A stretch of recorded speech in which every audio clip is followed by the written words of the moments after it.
Hello दोस्तों, हमने कल भौतिक विभाजन के बारे में देखा था। भारत के भौतिक विभाजन के बारे में देखा था और कल ये भी जान लिया था कि ट्रांस हिमालय क्या होता है। तो चलिए हम देखते हैं कि ये हिमालय की सर्वोच्च चोटी कौन सी है, हिमालय पर्वत श्रृंखला में सबसे ऊंचा पर्वत कौन सा है, ये सब के बारे में आज हम डिटेल में समझेंगे।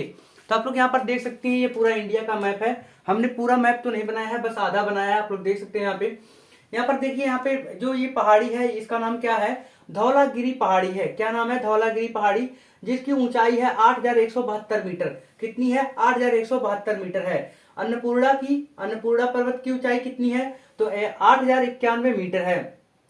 मकालू पर्वत की ऊंचाई कितनी है, ये सारे पर्वत नेपाल में हैं। तो मकालू पर्वत की ऊंचाई कहां पर है, कितना है, तो 8,485 मीटर है। यहाँ पर आप लोग देख सकते हैं, हमने मीटर में सारे पर्वतों की ऊंचाई दे दी है। इसमें से सबसे जो बड़ा पर्वत है वो क्या है, माउंट एवरेस्ट पर्वत है, जिसकी ऊंचाई 8,850 मीटर है। कि 8,850 मीटर जो है माउंट एवरेस्ट की ऊंचाई है, जो किस देश में पड़ेगा, तो वो नेपाल देश में पड़ेगा।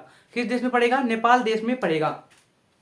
यहाँ पर आगे आप देखेंगे, अगर गोसाईनाथ यहाँ पर देखिए, गोसाईनाथ जो 8,017 मीटर की ऊंचाई पर है, ये पर्वत है।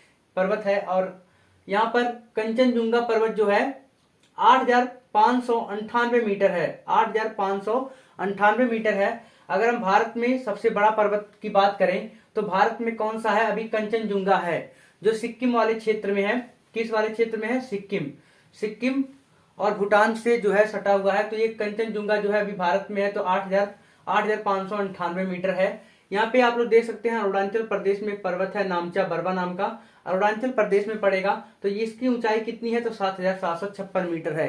कितना है, 7,756 मीटर है।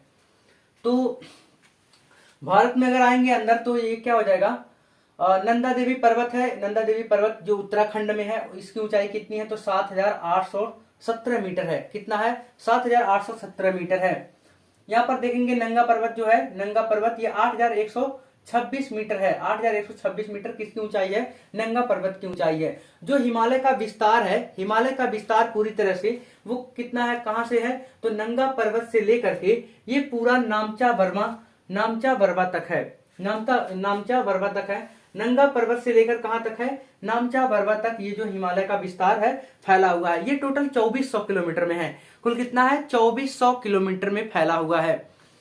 तो जो सबसे ऊंची चोटी है भारत में वो कंचनजुंगा है, जिसकी ऊंचाई कितनी है, 8,598 मीटर है। अगर हम बात करेंगे कि भारत की सबसे ऊंची चोटी कौन सी है, तो ये केटू हो जाएगा।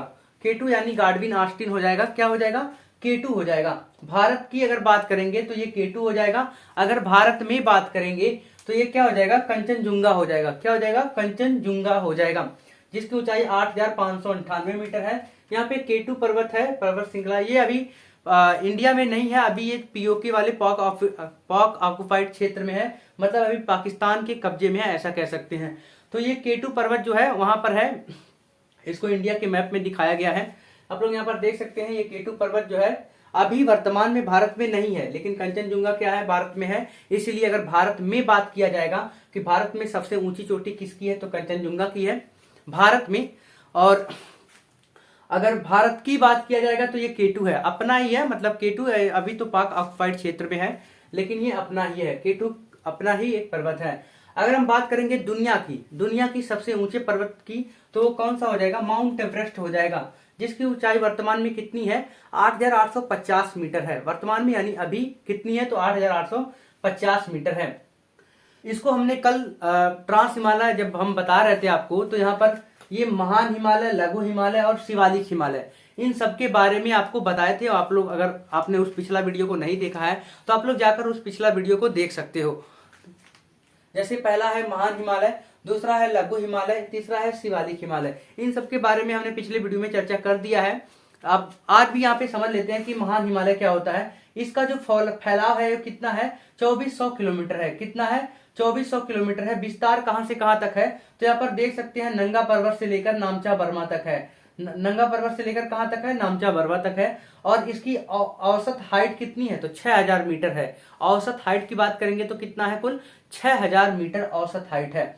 माउंट एवरेस्ट जो है मतलब महान हिमालय का सर्वोच्च चोटी है, जिसकी ऊंचाई कितनी है 8,850 मीटर है।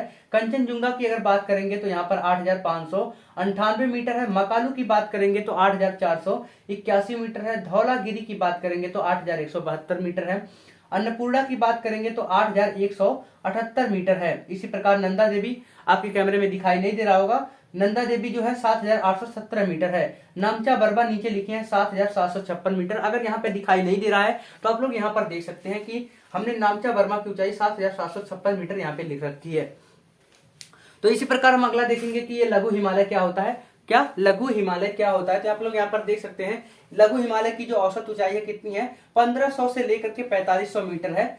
1500 से लेकर 4500 मीटर की है लघु हिमालय की ऊंचाई, जिसमें है पीर पंजाल, धौलाधार, महाभारत श्रेणी। महाभारत श्रेणी क्या है, ये यहाँ से उत्तराखंड से सटा हुआ थोड़ा सा हिस्सा ये क्या कहलाता है, महाभारत श्रेणी कहलाता है। मसूर श्रेणी यानी पहाड़ों की रानी कहा जाता है। मसूर श्रेणी को क्या कहा जाता है, पहाड़ों की रानी कहा जाता है।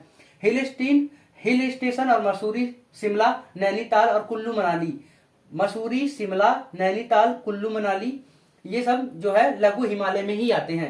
आपने इनका नाम तो सुना ही होगा, मसूरी, शिमला, नैनीताल, कुल्लू मनाली, ये सारे किस में आते हैं, लघु हिमालय में ही आते हैं। इसमें कोढ़धारी वन पाए जाते हैं। मतलब आपने देखा होगा कि हिमालय पर्वत वाले क्षेत्रों में कुछ ऐसे शंकुधारी वन पाए जाते हैं, उसी को कोढ़धारी वन कहा जाता है। क्या कहा जाता है, कोढ़धारी वन। यानी सबसे ज्यादा कहाँ पाए जाते हैं, तो लघु हिमालय वाले क्षेत्रों में पाए जाते हैं।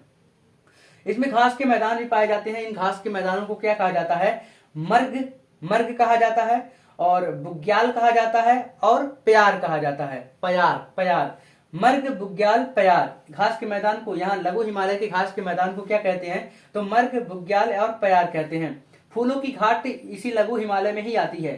फूलों की घाट किसमें आती है, तो लघु हिमालय में ही आती है। अभी फूलों की घाट कहां पर है, तो भारत के उत्तराखंड राज्य में है। भारत के किस राज्य में है, तो उत्तराखंड राज्य में है। हम भारत के अगर नक्शे की बात करेंगे इसमें, तो उत्तराखंड कहाँ है, तो उत्तराखंड इस वाले एरिया में पड़ता है। इस वाले एरिया में उत्तराखंड है। तो यहाँ पर आप लोग देख सकते हैं कि फूलों की घाटी यहीं पर होगी। यानी फूलों की घाटी कहाँ होगी, तो उत्तराखंड में होगी। शिवालिक की बात करेंगे तो ये हिमालय का नवीन भाग है। यहाँ पे लिखा हुआ है हिमालय का नवीन भाग है, मतलब ये अभी हाल ही में बना है। हाल ही में बनने का मतलब अभी ज्यादा नहीं, बहुत ही कम वर्ष हुए हैं, बहुत ही कम साल हुए हैं। जिसकी औसत हाइट कितनी है, तो 600 से लेकर के 1500 मीटर के बीच में है। 600 से लेकर कितना है, 1500 मीटर के बीच है। 600 मीटर से लेकर 1500 मीटर के बीच है। जिसका अन्य नाम क्या है, इसको बाह्य हिमालय भी बोलते हैं। क्या बोलते हैं, बाह्य हिमालय भी बोलते हैं, और दक्षिणी हिमालय भी बोलते हैं। क्या बोलते हैं, दक्षिणी हिमालय। दक्षिण में, हिमालय के मतलब दक्षिण में ही पड़ता है शिवालिक श्रेणी, इसीलिए इसको दक्षिणी हिमालय भी बोलते हैं। क्या बोलते हैं, दक्षिणी हिमालय भी बोलते हैं।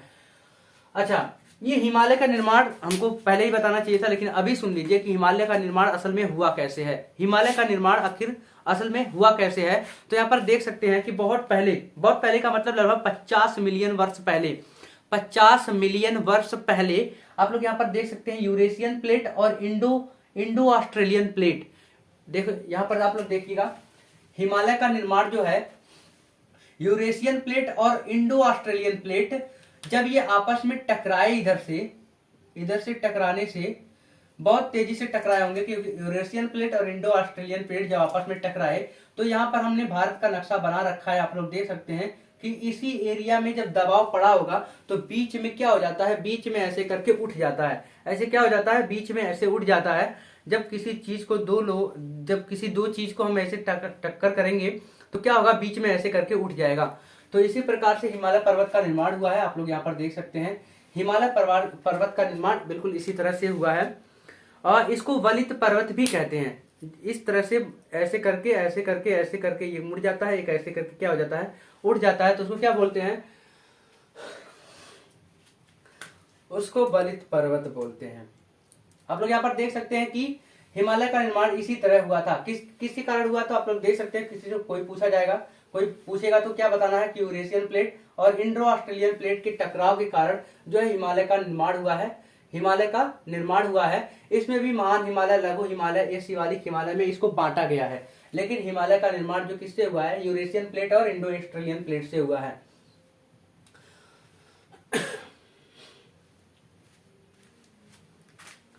तो दोस्तों आई होप आपको ये वीडियो समझ में आया होगा। अगर वीडियो अच्छा लगा हो तो वीडियो को लाइक कर दें, चैनल पर नए हो तो चैनल को सब्सक्राइब कर लेना। मिलते हैं ऐसे ही और वीडियो के साथ नेक्स्ट वीडियो में, तब तक के लिए धन्यवाद। जय हिंद दोस्तों।